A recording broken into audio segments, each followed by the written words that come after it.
What's up, Auburn? Pastor Crespo here with Pastor Dustin Hall of the Try Jesus Auburn podcast. We are here with episode 3, part 3 of Who is Pastor Dustin Hall? As I said, Dustin, you've become a bit of a celebrity in the Auburn area. I don't know about that. I'm wondering, has anyone come up to you and tried to ask for your autograph? No, occasionally I'll get a funny look. Like, I think I've seen I've that seen you guy somewhere. But somewhere on the post office wall, yeah, maybe, back of the milk carton. yeah. No, yeah, I think we've been doing this a while, and we want to give this opportunity for you. Who, by the way, thank you for being a member of the Try Jesus Auburn family Mhm. to get to know Pastor Dustin Hall a little bit better. I have found that when you learn about a person's story, inevitably it resonates with something in your own story. Mhm. And Dustin, these first 2 episodes we had, you were kind of sharing a little bit about experiences where you felt God do something. Mhm. And it's been interesting to hear, because I think if you're listening to the story, you have to remember a time in your life when you're thinking, well, wait a minute, I had something like that happen too. Mhm. Mhm. Was God talking to me at that time? Mm. There are times when God comes near, and I have to say sometimes we're so busy we don't realize it. Mhm. Sometimes we do, which is where we want to be. But God comes near to everyone. Why? Because he loves us. Mhm. And so Dustin is sharing his story with us. Before we do that, we want to talk about the website, tryjesusauburn.com. Talk to us, ask for prayers, ask for Bible studies, send questions in, maybe something that is shared in the episode. It makes you have a question. Mhm. Get in touch with us. We want and we love to hear from you. Also, like, share, subscribe, put those links to this podcast on your own social media feeds. We call that being a digital missionary, right? And when people comment on our links and our shorts and reels, Yeah, that gives us material for our Friday night live session, which happens at 7:30 every Friday there you go. on Facebook and YouTube. So That's right. send those in. It contributes to our content. Well, let's get into it. Pastor Hall, Dustin, you shared the first 2 episodes, as I said, those experiences. But we ended the last episode where it's like, okay, you're in high school now. God is leading you. At that time, you thought you were going to be in the majors. Mhm. You wanted to see yourself on the back of one of those bubblegum. Yeah, I mean, I was being scouted cards. by some pro scouts, and just things seemed like things were headed in that direction. And then as my senior year of college progressed, I shared how God was with me on the mound, and my fastball went from 78 to 92. Yeah, yeah, All of a sudden, the velocity left my arm at the end of my senior year of college. yeah, Things were trending toward maybe a future, and then all of a sudden, just the gift went away, yeah. just like that. Boy, I don't want to. We need to just pause there, Mhm. because God is leading, he's blessing, you're doing things you never thought, and all of a sudden you're not doing things you thought Mhm. before. Mhm. Um, did you get angry at God? In a way, but then in another way, baseball had become a little bit of having to perform rather than enjoying it for what it was before. Mhm. Because when you're at that level, and if you don't have the right mindset, some people can have the right mindset, but it becomes a performance rather than love of the game. Yeah. And it became, okay, can I impress people now that I'm on the mound? Because I want to get noticed to maybe get drafted. Mhm. And that just wore on me, and I kind of lost a little bit of the love for it. Yeah. And Yeah. so I think also it was just I had this sense that maybe this isn't where I'm supposed to go with my Mhm. life. Mhm. And it was interesting growing up and having that conviction and being part of a baseball team. It can be difficult too to navigate the behavior and the party lifestyle that a lot of the athletes live, and then not living That's that a way. temptation, man. Yeah, it's a temptation. It's hard to Yeah. you want to be part of the team and Right. relate to your teammates, but if they're doing things that you just can't be part of, it's hard, and you feel like an outcast. And Yeah. so Yeah. kind of all those things together, just I had a sense of maybe this wasn't what I was supposed to Right. do forever. Well, I think, one of the things for me as I hear what you're saying is that we fail sometimes to realize that there are seasons in life, right? Mhm. And if God gives you an opportunity to do something and you're good at it, Mhm. that there are seasons to it. Mhm. But then sometimes that season changes. Yeah. that's one of the hardest things for us as human beings, is to be able to, oh, God is leading when I'm seeing something, and then all of a sudden it changes. Yeah.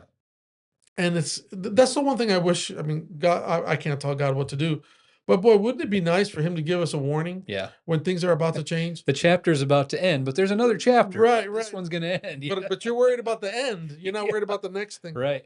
God works that way sometimes, but He has a plan. So He did that to you. Yeah. That happened to you. Yeah. So I kind of needed a new path and a new direction. Yeah. And in high school, I had shadowed elementary education teacher, and I loved kids, and teaching, was something I was interested in. And so after college, I got into special education. I graduated with my degree in psychology, and immediately went into a master's program for special education to be a special education teacher. And I was actually teaching in a public school, and I got most of my master's in special education, and was teaching as a long-term sub, and it looked like the door was going to open for me to be a full-time teacher. And I just all of a sudden started getting this overwhelming sense, not of God's presence, but of God just saying, this is not what you're supposed to do with your life. And Oh. I was enjoying teaching. I was enjoying getting to know the kids and everything. And but there was just this something missing from it. And I can remember sitting in my night class for my master's program, and very clearly I got this almost audible again. This is not what you're supposed to do with your life. You know what you're supposed to do with your life. You know. You know what you're supposed to do with your life. Okay. So before this, What's that all about? Back in high school, my pastor at the time had started me preaching at the church. Yeah. So when I was in high school, I started preaching. And even before that, when I was a kid, there was a guy, cherished elder in the church, who said, you should be a pastor. He saw the gift in me back then, but I thought, I'm a baseball player. I'm not a pastor. Pastors are boring. Yeah, right. So, I'm in this master's degree class. And so I'd had that empty feeling at work. And then in my night class, I just felt this overwhelming voice, whatever you want to call it. Yeah. This is not what you're supposed to do with your life. You know what you're supposed to do with your life. Yeah. Well, when I was younger, I really wanted to be a police officer, and I went to take the test, and here I am in a room full of people taking the test, and as I grab my paper, flip it over, I just had this overwhelming, like I felt like I was doing something that made me feel guilty. I said out loud, I'm not supposed to be here. Wow. It's just one of those things, it's amazing. Yeah. So I'm sorry, go ahead. No, I had that same feeling. And I finished out the semester, and I'm still teaching, and it looks like I'm going to be hired. And I just God would not leave me alone. Yeah. Like with this nagging feeling. And I figured out over the course of my life, how do you know God is calling you to something? When you know God is calling you to something, the first way is God won't leave you alone about it. So that's the first one. God won't leave you alone. He'll speak to you, give you a nagging feeling. He'll call you to something. That's the first way. The second way is other people affirm your gift.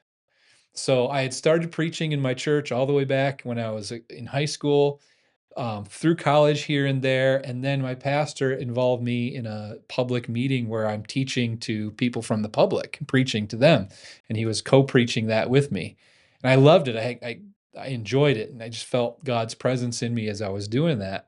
So other people affirm your gift. And the third way is miraculous doors open. So I kept praying about this. And I was just kind of, Lord, is this what you want me to do? Is this really what you want me to do? And I was talking to people that I cared about and I trusted about my future, and didn't really say, I think I'm called to ministry. But out of the blue, family member calls me up and says, I heard about this school for ministry, and I think you should check it out. And if you go, I'll pay half your way. And so I looked at it, and it looked really good, Yeah. and I enjoyed it, what I saw. And then my church came along and said, we'll pay the other half. Is that right? So Wow. family member said, I'll pay half. And the church came along and said, we'll pay the other half. Yeah. And so I had those three things. God won't leave you alone. Other people affirm your gift. Miraculous doors open. I had all three. Yeah. Yeah. And I couldn't deny it now. So the other part of the story is during this time, I had met someone, my now wife, Kelly. And when we met, she was a youth minister for 5 Catholic churches in the Southern Tier area. Yeah. And she just loved Jesus. She was dedicated to God. She loved ministry. And we had started doing Bible studies Where did you meet her? in Corning, just No, in town. Oh, just in, okay. Yeah, just in town in a restaurant. Okay. I was too embarrassed to talk to her, so I sent my really bold friend over to talk to her first. What did that? Oh man, what did that look like? Hey, he's my friend thinks you're really pretty. No, he did something much worse, much worse. He's one of these bold guys that just has no fear and no shame in anything. Yeah. So this is what he did. It's a wonder she didn't. It's a wonder I ever got to talk to her. Right. Based on what I'm wondering how that So I worked. said, hey, will you go break the ice because she was with a friend. Will you go break the ice with them so I can meet her? And so he goes up to her and he takes her hand and he looks at her hand. He says, why don't you have a ring? In other words, why aren't you married? Yeah. That is not the way. It's like an insult, right? I mean, you're not married. Why? So what's wrong with you? That's right. That's basically what he said. So she didn't slap him. So I think I was so embarrassed by what he did, what he said. I then jumped into the conversation to try to smooth it over. Yeah. And, we struck up a conversation, and when we realized, our faith wasn't quite matched as we were spending more time together, we thought we might have a future. We just started doing Bible studies together. Yeah. And she had a priest, a really honest priest. Yeah. And as she would uncover things from the Bible, she'd go back to the priest and say, why does the Bible say something different than what we teach? Yeah. And he just flat out would say things like, the Catholic Church changed it. Yeah. Or tradition. A council of tradition decided to that this wasn't right, or it add to. And so, she had a conflict of faith, but she was always dedicated to ministry. Yeah. And she, though, was the first person that I studied the Bible with that was baptized. Okay. So she got baptized and dedicated her life. So would she be offended if I said she was your first convert? No, I don't think so. Okay. All right. No, I don't think so. What I would do, it really was the Holy Spirit, because when big things would come, I knew that we're going to conflict with her Catholic faith. I just gave her the material. I said, you study this by yourself, and you tell me what conclusion you come to. Yeah. And so she did, and grew and was baptized. And so with her in my life, when I told her what I felt like God was calling me to, she encouraged it. She's like, go, you're going to be away for a while, but this is what God's called you for your life. We're meant to be together. We'll be together. And so she kind of pushed me to this calling. So without her, I wouldn't be here. So I think we have pictures to show people. So that's right there on the right is Kelly and I on my very first day of ministry school in Michigan. So there it doesn't even look like me anymore. I don't look, who is that guy? Who's that guy with my wife? That's what I think of when I see that picture. Oh man, what happens over time? I don't know. And then it's called age, man. Terrible. But then that's Kelly and the kids. This is not a current picture. I didn't get permission to show a current picture, so this is several years old, but that's them there on the left, 4 kids. And I won't tell the story of how I proposed because it paints a bad light on me. Which one of those kids did I almost deliver? Which one was it? It was Ainsley, the one in the colored sweater who does the live sessions with me on Friday night. Yeah. She doesn't know that, but I almost delivered you, just so you know. If you don't know, ask your dad. He'll tell you what happened. That's a whole nother story. It involves what is it called? One of those locking wrenches Yeah. and So a pipe wrench and there's a duct tape. funny story that goes along with that. So every year, a bunch of churches get together and we have a good old-fashioned camp meeting. That's right. Right. That's right. And when we got there, my wife's very pregnant and she's kind of working hard to open our cabin where we were staying. And so it's kind of a lot of work with somebody that's so pregnant. And when we came, you came over and you said, you're driving around on your cart because you were the superintendent of the grounds at that point. And you said, hey, just in case you go in labor, I got my toolkit. So it's into the week of camp meeting during one of the evening meetings. I got this call, get down there, Kelly's in labor. Yeah. Well, what led up to that was really funny. So a group of kids were actually going around to the different cabins asking people for prayer requests. Yeah. And so this kid went up to our cabin and Kelly's sitting out there chatting with somebody.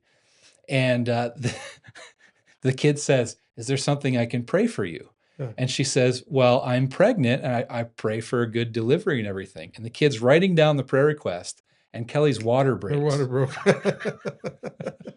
So I don't know who that kid was, but he's probably scarred for life.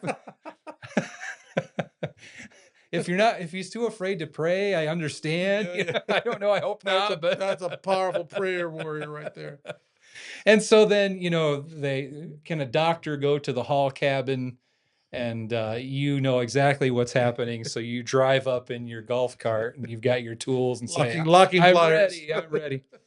Whisked her to the hospital. Yeah. Yeah. Well, I'm glad the doctors did a better job. I probably would have botched something. I actually think you got out of the golf cart with a tube of caulk, and I'm like, what are you going to do with that? That's not. I think I just grabbed what was there. I'm ready. Let's get this over with. That's not going to help. We didn't want you to leave because then we'd have to have somebody fill your space. That's true. That's true. But, yeah. So getting back to, I'm sorry, I got you off on a tangent. No, good story. So look, I just, for those who are watching, I hope that as you're listening to the story, a couple things, at least for me, and so I'm acting kind of almost as the narrator for this. Did you know that God has a plan for your life? Mm-hmm.